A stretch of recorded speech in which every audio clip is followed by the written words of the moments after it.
Ayos. Okay? Gapati kamo nga ang aton Dios grabe. Sang nagligad natun-an naton kun nga grabe ang aton nga Dios, nga great ang aton nga Dios. Last time na tun-an ta because ang Dios naton grabe siya magpalangga. Grabe ang Dios because Jesus, He is the greatest lover. And natun-an man naton sa nagligad nga greatest lover ang aton Ginoo because His love is for everyone. Tanan kita ginpalangga sang Dios, kag hasta subong palangga sang aton nga Dios. Sarangan sang Dios palanggaon ang tanan. And then ikaduha, grabe siya magpalangga because His love is everlasting. Wala na iya katapusan ng iya nga pagpalangga. Ang aton pagpalangga may hangganan, no? May mga isang linggong pag-ibig. Ang aton pagpalangga hasta lang sa kamatayon. Pero ang pagpalangga sa Ginoo wala sing katapusan, everlasting.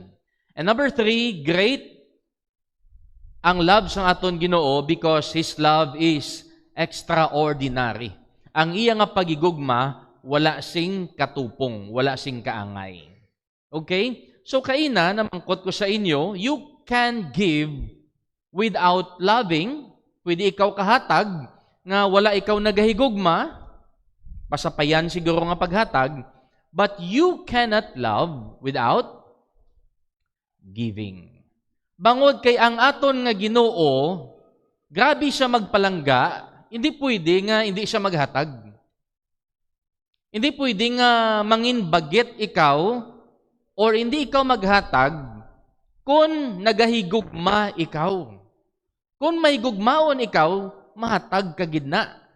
And basahon taliwat ang aton nga text. Sa sini nga bulan sang November, ang aton nga text John 3:16 lang gyapon. No, kay base may ari pa diri tawo nga wala makasaulo sang John 3:16. I hope nga masaulo naton kag hindi lang masaulo, kundi maintindihan gid naton sang lubos kung ano gid bala ang butsalingon sang John 3:16. So siguro 4 or 5 lang ni ka series ang aton nga i-take up, pero kabay pa nga madalom gid ang aton pag-intindi sini.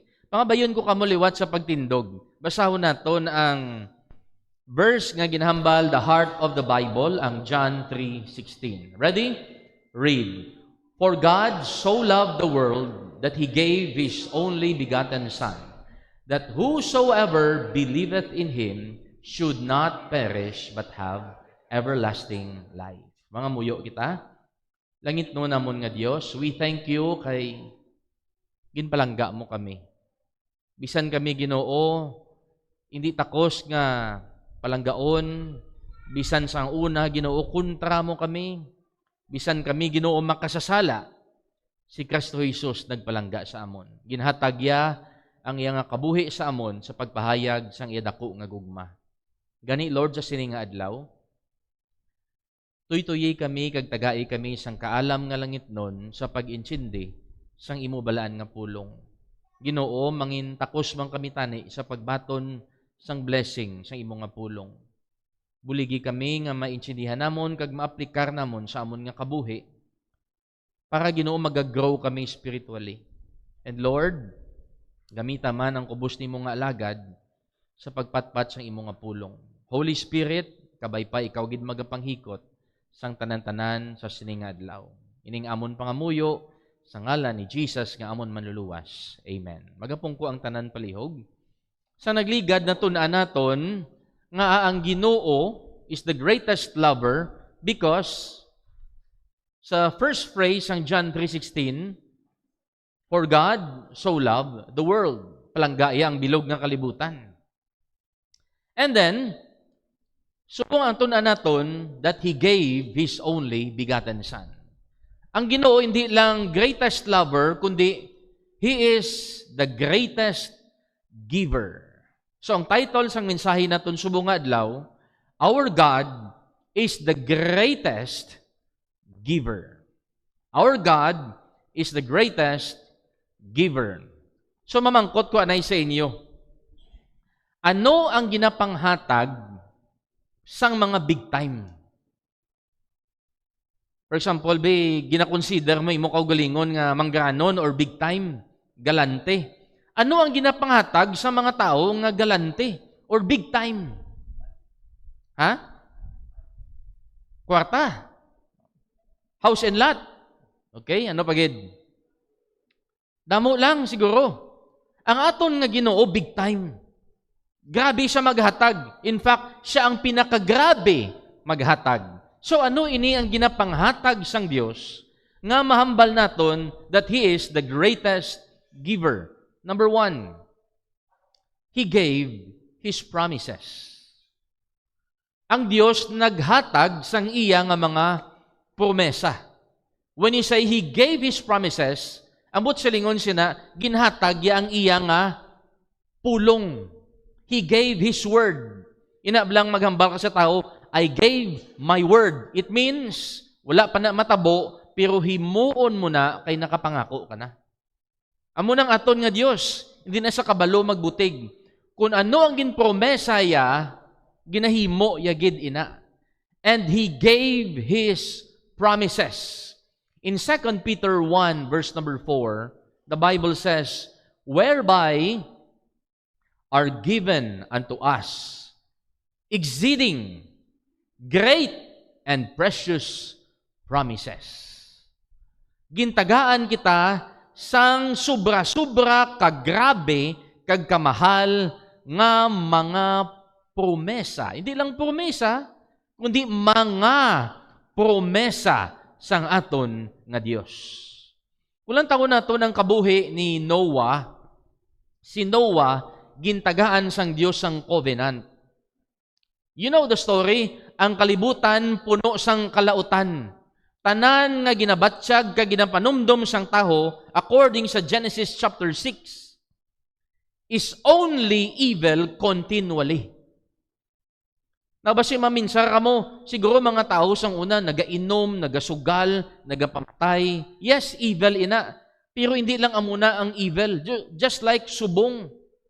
Wala man sila nagasugal, pamatay siguro, pero ang ilang ginapanumdom, ila unod sa tagipusoon, puro lang pangdaya, pangawat, hindi makita sang iban nga tao, pero ang sasulod naton, puros kalautan. Amuna ang nakita sang Dios. That is why si Noah manduan sang Dios nga maghimo sang arka kay ipapason niya ang tanan nga gintuga sang Dios. Karon naghimo si Noah sang arka, 8 sila ang naluwas. But silingon, ang lahi sang taho na preserve. Ang lahi sa mga pispis, sapat, kag mga isda na preserve. And then pagguha ni Noah sa arka, in Genesis chapter 9, verse number 9, naghambal diri ang Ginoo. And I, behold, I establish my covenant with you. Mahimo ako sang pangako sa imo, and with your seed after you. So, sino ang ginpangakuan sang Dios sini nga covenant? Si Noah lang or hasta kita? Gapati kamo nga lahi man kamo ni Noah? Uy, kay tawo kita mo. So, digto man naghalin, gyapon aton nga lahi kay Noah. So, hasta kita ginpromisahan sang Dios. And with your seed after you. Verse 11, and I will establish my covenant with you, neither shall all flesh be cut off anymore by the waters of a flood. Neither shall there be any more be a flood to destroy the earth. Pumisa na sang Diyos nga hindi ina pag-anawon liwat ang kalibutan, kag hindi ina pagpamatsyon ang mga tao pagi sa anaw. Gabasa ako na siling ko, amo na, matsyag ko, ang mga korap nga mga politiko, nabasahanin nila. Amo na nga ghost project nila ang flood control siguro. Kay ang basang hindi ko na pag-anawon liwat, bayda, kung di na pag-imuon. Nabasahan guro ni nila. So, ginpangako ina sang Diyos. Kag-as na subong ginatuman sang Dios nga wala sang anaw, nga may matabo, nga mag-ubos sang lahi sang tao. Ginatuman sang Dios iya nga promesa, hindi lang kay Noah, kundi also kay Abraham. In Genesis chapter 22, siling sang Dios, "And I will make of thee a great nation." Kung lantawon mo ang background ni Abraham, ka magpati sa promesa sang Dios. Tigulang na si Abraham. Si Sarah, pila na to gani edad niya, wala pa siya ka bata. Menopause na siya. Ginpangakuan sila sang Dios nga makabata ikaw, makabata ka mo. Tapos ang balan sang Dios si Abraham, Abram, "I will make thee a great nation." Paano ikaw mangin great nation kung wala ka bata? Kagsiling sang Ginoo, "And I will bless thee and make thy name great, and thou shalt be a blessing." Ang question, natabo ang pangako sang Dios or wala? Gintuman sang Dios ang pangako iya. Nakabata si Abraham kay Isaac. Nakabata si Isaac kay Jacob. And ang pangako iya nga great nation, lantawa subong ang Israel. Ginapalibutan siya sang Arab countries, pero hindi kasarang ang mga pungsod nga nagapuli sa nasyon sang Israel. Kagsiling sang pulong sa Ginoo, "And I will bless them that bless thee." Pakamayuhon ko ang nagapakamaayo sa imo. I-curse ko ang naga-curse sa imo. Kagang tanan nga mga pamilya sa kalibutan, mabless bangod sa imo. Now, sino ang mga pungsod nga nag-bless ang Israel? USA. Of course, ang USA, nagapakadto na sila subong or ara na sila subong sa apostasy. Pero sang una, nga ginbuligan ini sila. Sang Amerika, ang Amerika nag-thrive. Naging first world country. Even ang Philippines, doon dumanyo nga ang sino to gani? Ang presidente, si Quezon, nga nagbaton siya sang taga-Israel nga mga tao diri kay ginalagas sila ni Hitler. Amuna nga mga Pinoy wala visa magkadto sa Israel kay pasalamat na nila sa aton nga gin-preserve ang ilang lahi. Gin-bless ang Dios ang nag-bless sa Israel.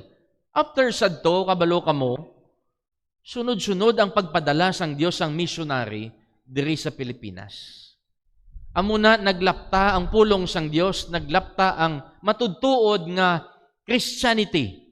Because ang promesa sang Dios, gakatuman, kay ginatuman sang Dios. And God gave His promises to us. Amuna ka big time ang Dios sa aton maghatag. Naghatag siya sang iyang mga promesa. Even Adam and Eve. Di balagin promisahan sila sang Dios, tanan nga prutas pwede nyo makaon. Pero hindi lang ni ang isa. Kay kung makaon nyo ini, siguradong mapatay ka mo. Kung tani, ginkaon nila ang tree of life, may kabuhi sila nga wala sing katapusan. Kung mag-obey lang to sila tani sa Ginoo, maangkon nila ang padayon nga abundant life, nga wala nagaantos. Pero bangod kay nag-disobey sila, gintuman man sang Dios ang iya nga promesa. Actually, in the book of Titus, chapter 1, verse 2, ginambal diri, "In hope of eternal life, which God that cannot lie, promised before the world began." Ang kabuhi nga walay katapusan, ginpromesa na nato sang Ginoo sa sugod-sugod pa lang sang kalibutan. Because ang Ginoo gahatagid sang iya nga mga promesa. Now, here's the application. How many of God's promises do you know? Malipay kita. Yes, ang Dios gapanghatag sang iya nga promesa. Hindi kaangay sang promesa ni Duterte nga 3 to 6 months, wala na ang mga addict, wala na mga drug lords, wala yaman matuman. Hindi kaangay sang promesa ni Marcos nga tag 20 ang bugas, may dakpon, may presohon ang mga nagapangawat. Lain yung promesa sang Ginoo. Gakatuman yung promesa sang Dios. Yung pamangkot, pila kabilog promesa sang Dios ang nabalaan ta. Kay bisan balaan ta nga ginatuman niya iya promesa, kung wala kita may nabalaan sa iya promesa, hindi man tagyapon ka benepisyo sina. Di bala?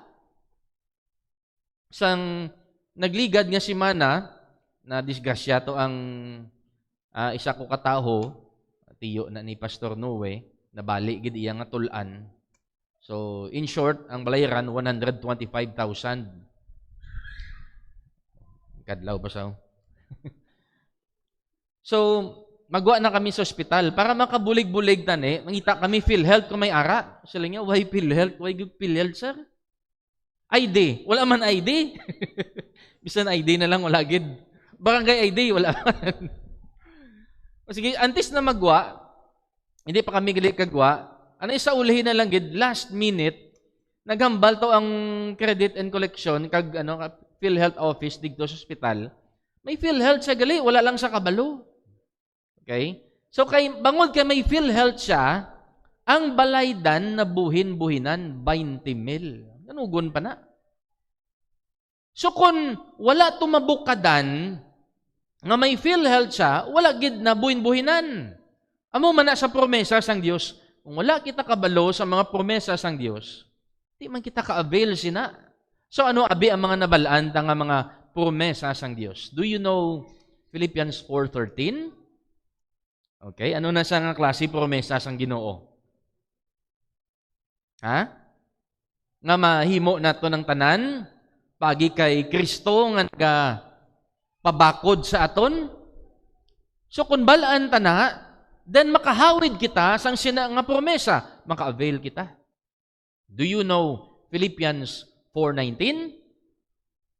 Nga ang Dios magahimuno sang tanan naton nga mga kinanglanon, but ini nga promesa available lang ini sa mga nagaalagad sa Ginoo.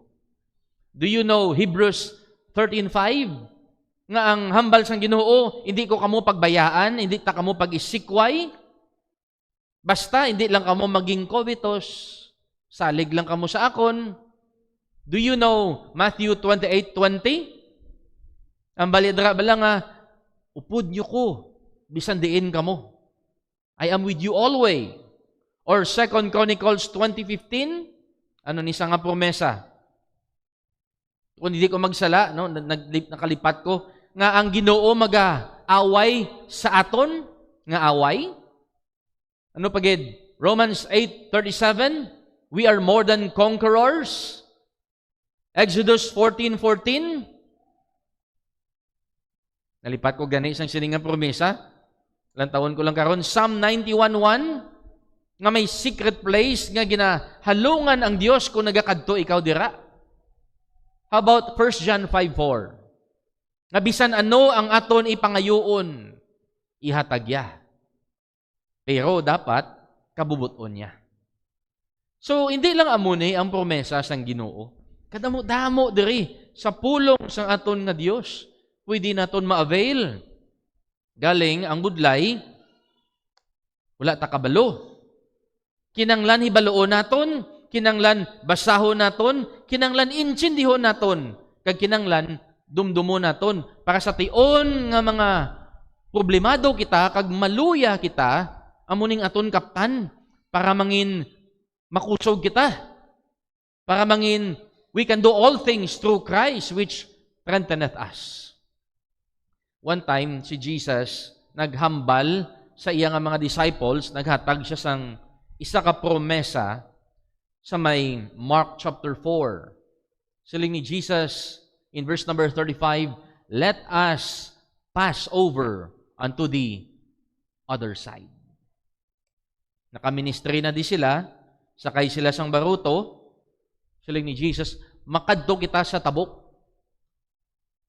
And then, pagsakay nila, verse number 37, may ara sang grabe nga bagyo, great storm of wind, and the waves beat into the ship so that it was now full. O sa mga mangingisda, insindihan gini nila, kung magbagyo, kung anong sitwasyon sang inyong nga baruto, nga puno sang tubig. Kung ano ang intensity, nga grabe ang hangin sa tunga sang lawod. Puno, lapit puno ang ilang nga baruto. And he was in the hinder part of the ship, asleep on a pillow. Ang aton nga Ginoo, big time gini saya kay kinanglan sang bagyo para mag-ili-ili sa iya. So ato to sa likod, nagakatulog. And then, bangod kay hindi nakagwanta ang iya nga mga disipulo, nagkadto sa iya ang isa, kag nagreklamo, ginpukaw ya, Master, wala kay mo ya labot nga mapatay na tadugay-dugay. Ginpukaw, dala akig. Wala kaya labot? Tawablaw, grabe na pangabudlay na mundi, mapatay na tadugay-dugay, tulog ka lang ya. And then, nagbangon ang Ginoo, and ano ganing ginambalya? Tatlo man lang ka word. Peace be still. Verse number 30, and the wind ceased, and there was a great calm. Nagpati sa iya ang bagyo. Siling sa iban, wala ni si Jesus kabalo sang weather forecast. No, balaan ni Jesus because He is the weather forecast. Siya ang nagadikta kung may bagyo or wala. Peace be still. Namunong, naglinong, and then nangakig sa. Siling niya, ano man kamo inyo yaman? Nga nahadlok kamo. Ano gid wala gid kamo sang pagtuo, di ba lagi nahambal ko nakaina nga matabok kita digto? Tapos sala-sala kamo. Wala gid kamo pagtuo. Hindi gali na namian ang Ginoo sa aton nga malimtan ta ang iya nga mga promesa or wala kita may nahibaluan sa iya nga mga promesa. Kay insulto ina sa mga nagahatag. Di ba la? Kung kamo nagahatag promesa, tapos limtan nila, do ginabaliwala ang imo nga effort. Ginabaliwala ang imo nga ginpangako. So hindi na nagustuhan sang aton nga Ginoo. So dapat balanta ang mga promesa sang Dios. Kay nagahatag sa sang promesa. Number 2. Nga ang Dios amo ang greatest giver. Because He gave His precious Son. Ginhatag ya ang malahalon niya nga anak. Sino di sa inyo nagahatag lang sang iya nga bata? Damo gid bata mo nga ginapanghatag mo lang. Ang aton nga Dios isa lang ni bata ya. Kag ining bata ya malahalon ini. Pero ginhatag ya. Amo ni sa ka big time manghatag. John 3:16, for God so loved the world that He gave His only begotten Son. Ang ginhatag iya bugtong nga anak. Magambal gani nga gave, hindi lang na nga ginhatag kundi ang buot silingon sina, nga ginhatag bilang bayad sa aton sala. Isaiah 9:6, for unto us a child is born, unto us a son is given. Lain man to nga nataho siya sa pasungan, lain man to nga ginhatag ang iya bugtong nga anak. So naghambal ini sa kamatayon sa cross. Kamatayon sa cross sang iya nga anak. So ang pamangkot nga iya anak ang iya ginhatag. Pwede man to tani iban. Pwede man to tani si Michael the Archangel o kung si Gabriel o kung si ang cherubim to nga ang iya tsura daw ring tapos may mata. O kung ang pinakalaway to nga angel to. Amo to tani ginhatag to ang tsura to do baka do agila daw. Amo lang to tani ginatag sang Dios sa aton. Pero nga ang bugtong yagid nga anak ang iya ginatag. Because big time ang aton Ginoo. Sa nakasala ang tawo sa may Garden of Eden, gamay lang nga background and this is foundational. In Genesis 1, gintugas ang Dios ang tawo in the image of God. Created He him.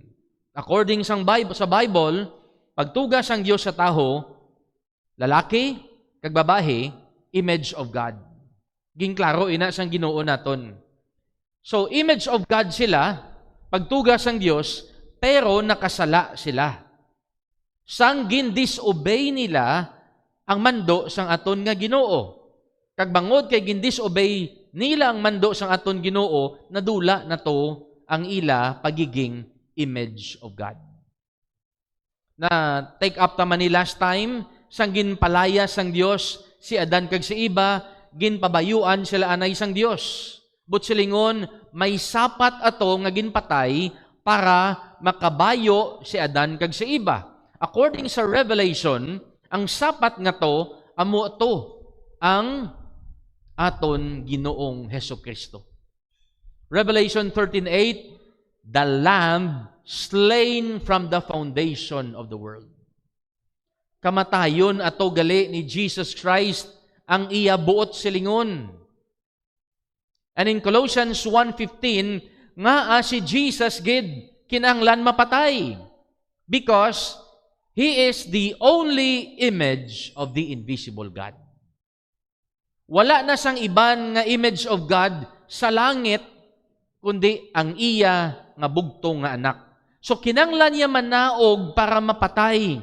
Kay amo inang mabayad sa aton sala kag amo ina ang makapabalik sa aton sa image of God.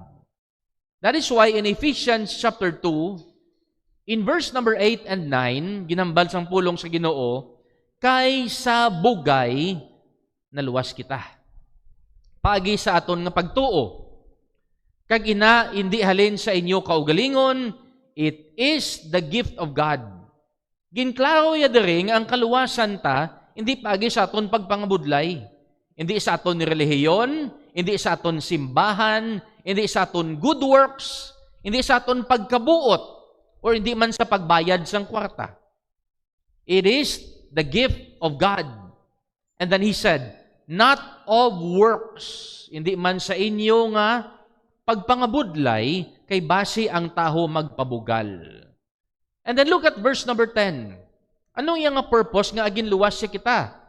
We are His workmanship.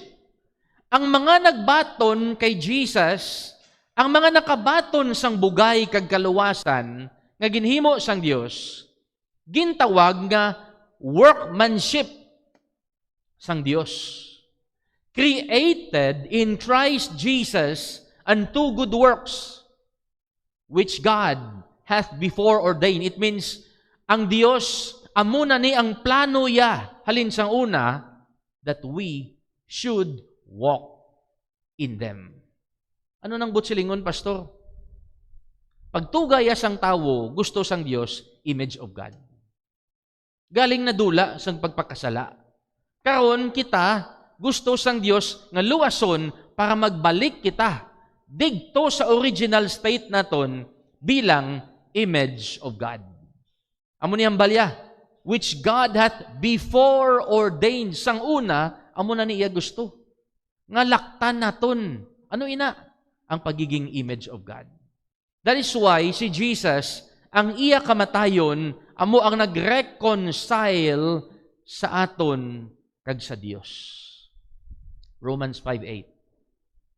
We were reconciled to God by the death of His Son. Amo ni ang saying nga kung kilala mo si Jesus, kakilala ka gid sang kabuhi. Kung wala ikaw Jesus, wala ikaw sang kabuhi. So kinahanglan ta si Jesus. Amo na nga ginhatag gina siya sang Dios sa aton. Kay amo na siyang aton gid kinahanglan. Kung wala si Jesus, wala ta paglaom. Kung wala si Jesus, hindi ta mapuslan sang Dios. Amo na nga siyang nagligad, kabatik amo siyang balita, even the Roman Catholic Church, si Pope, sino ganun subong ang Pope nila? Si Pope Leo, naghambal nga hindi na subong si Maria ang upod ni Jesus nga mediator. Si Jesus lang gid isa. No Jesus, no life. Kung hindi mo kilala si Jesus, wala ka sang kabuhi.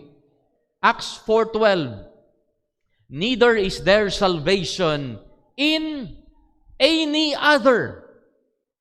Wala na gid ya sang kaluwasan sa bisan kay sin-o pa.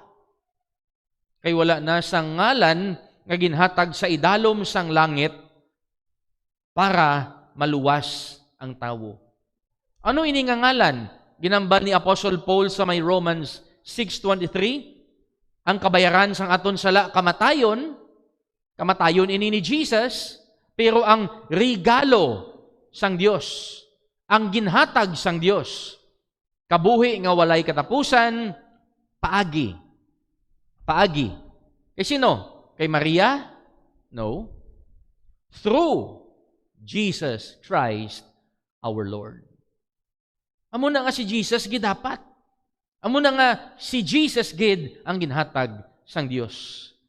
Because Jesus means God my Savior, siya na ang makaluwas sa aton, wala sang iban, and He is the only one Savior, and He is our Master. Dapat masunod kita sa iya, kay siya ang aton nga agalon. Amo lang ginangalan nga makaluwas sa aton. Si Jesus nagsiling sa may John 14, verse number 6. Sino nakabalo sang ginambal ni Jesus diri? Sa John 14:6. I am the way. When he says, I am the way, it means wala na sang iban nga dalan, ako lang gid. I am the way, the truth, and the life. No man cometh unto the Father but by me. Si Jesus lang gid. That is why siya ang ginhatag sang aton nga Dios. Nga greatest giver ang aton nga Ginoo. Number 3, He gave His presence. He gave His presence. Para maintindihan naton ang kabugat sang paghatag sang Dios ang iyang presensya, gamiton ko ni nga ilustrasyon. Ang love language ang akon nga asawa, ginpagwa ko lang sa pani sa kabati. Love language, receiving nga love language ang akon nga asawa is quality time. Quality time because may ara niya chimpo nga halin sang aga hasta magabiok danay kami. Pero ang balon niya pa ko na, wala ka gid gatag sa kun bisan gamay lang nga time. Silingot danay tabalin sang aga hasta subong mambal ka nga wala ko gatag sa imo time. Ambot silingon niya gali, quality time.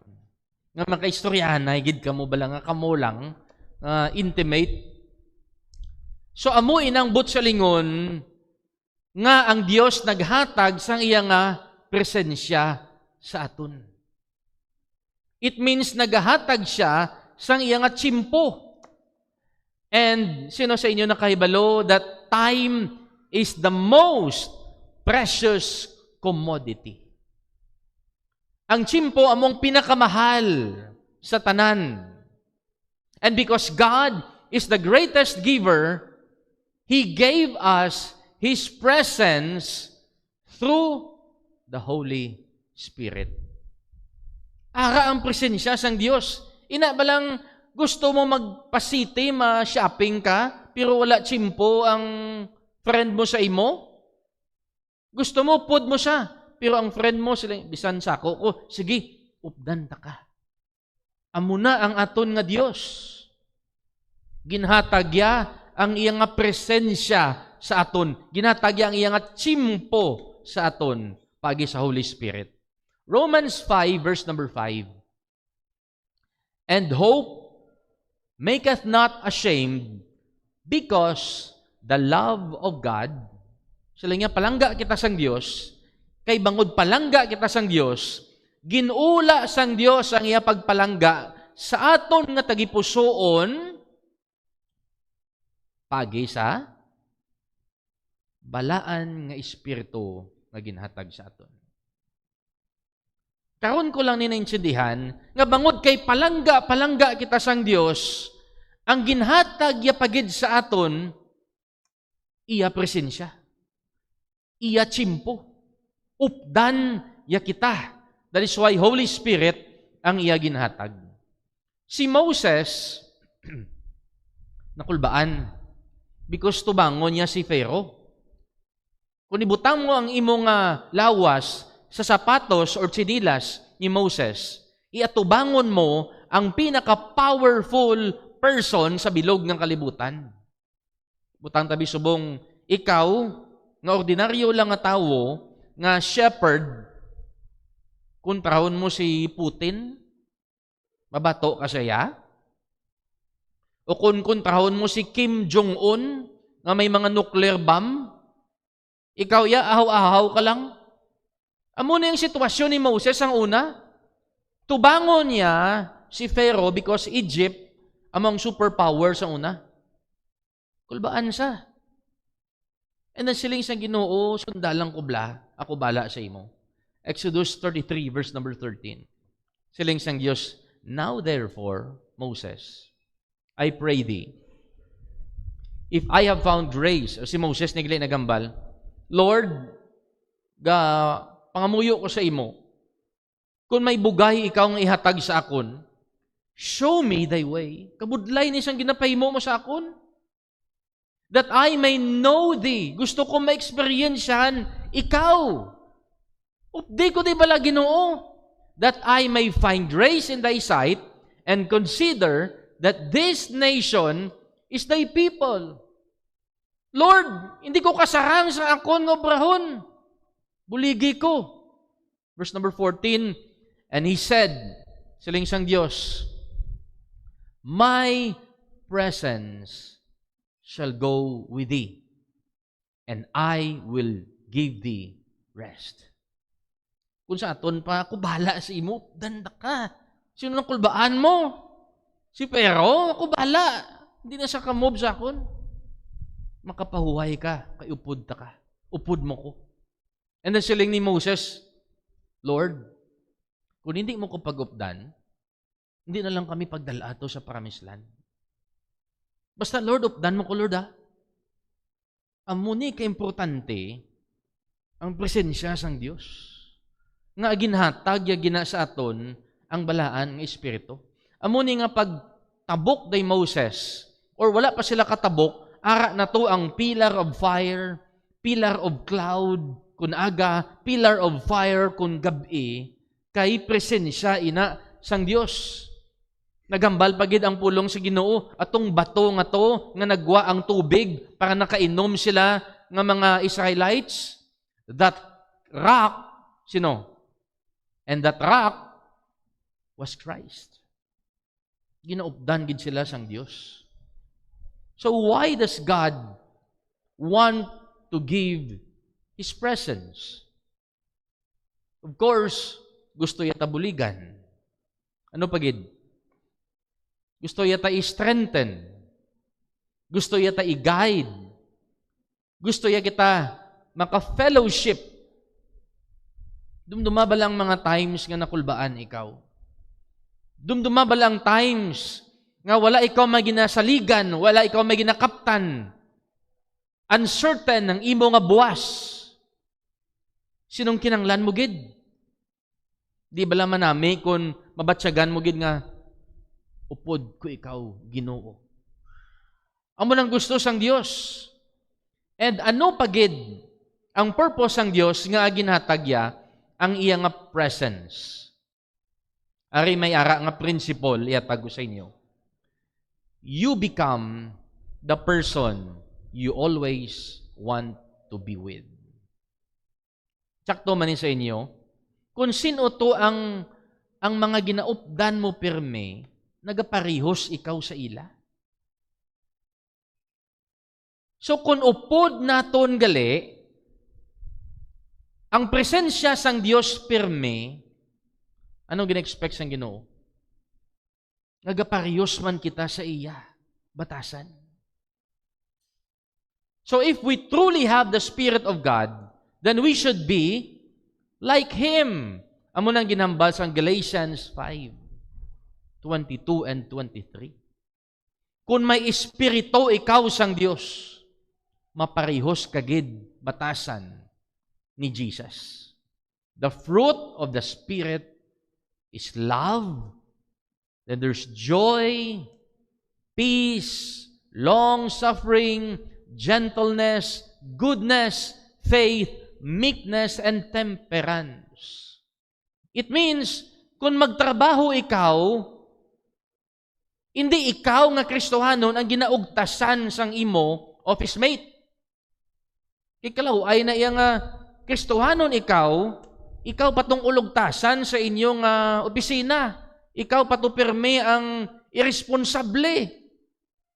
Sa sulod sang balay, kung ikaw Kristohanon, ikaw patong pinakatamad, ikaw pato ang pinakakalat, ikaw patong pinakaulugtasan. Hindi na iya naghambal nga upod mo ang Ginoo pirmi. Ambot ko silingon, wala na iya nagapahayag nga may espiritu ikaw sang Dios magamo sina. Gakahuyan ang Ginoo kung magamo sina. So dapat makita na nila nga may love ikaw, may joy ikaw, may peace, wala ka balaga sala-sala kung may mag-abot nga aksidente. Wala ka bala naga-freak out kung nabudlayan ka na because you have that long-suffering and then there's gentleness.